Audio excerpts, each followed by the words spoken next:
மத்திய பட்ஜெட் தாக்கலில் தமிழகத்திற்கு நிதி ஒதுக்காதை கண்டித்து நெற்றியில் நாமமிட்டு கையில் ராம பலகைகள் வைத்து கொண்டும் மக்களுக்கு அல்வா கொடுத்தும் திண்டுக்கல்லில் காங்கிரஸ் கட்சியினர் நூதன ஆர்ப்பாட்டம். கடந்த 23ஆம் தேதி பாராளுமன்றத்தில் 2024ஆம் ஆண்டுக்கான மத்திய பட்ஜெட்டை நிதியமைச்சர் நிர்மலா சீதாராமன் தாக்கல் செய்தார்.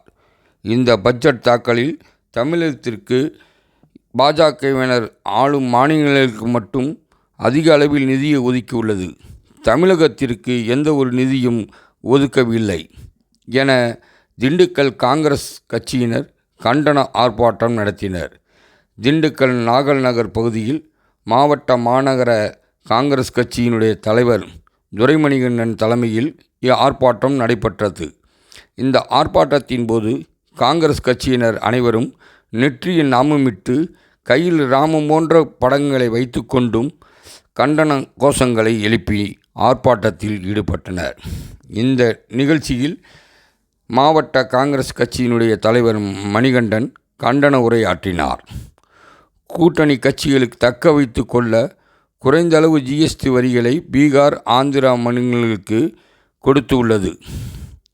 ஆனால் இந்தியாவிலே அதிக அளவு ஜிஎஸ்டி வரி செலுத்தி வரும் தமிழகத்திற்கு எந்த ஒரு நிதியும் ஒதுக்காத மத்திய அரசும் அமைச்சர் நிர்மலா சீதாராமனுக்கு தமிழர்களை வஞ்சிக்கிறார்கள் என்று கூறினார்.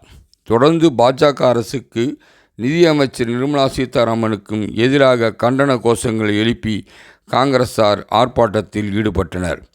இந்நிகழ்ச்சியில் முகமது அலியார், வேங்கை ராஜா, மொழிப்போர் தியாகி ராமு, காஜா மைதீன், காளிராஜ், கார்த்திக், அப்துல் ரகுமான், ரோஜா பேகம், சுமதி, நாகலட்சுமி, அம்சவல்லி, மாமன்ற உறுப்பினர் பாரதி மற்றும் பொதுமக்கள் ஏராளமானோர் இந்த கண்டன ஆர்ப்பாட்டத்தில் கலந்து கொண்டனர்.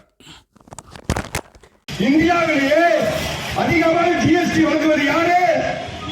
ஜிஎஸ்டி வரியை நாங்கள் மத்திய அரசுக்கு கொடுத்துக்கிட்டு இருக்கோமே.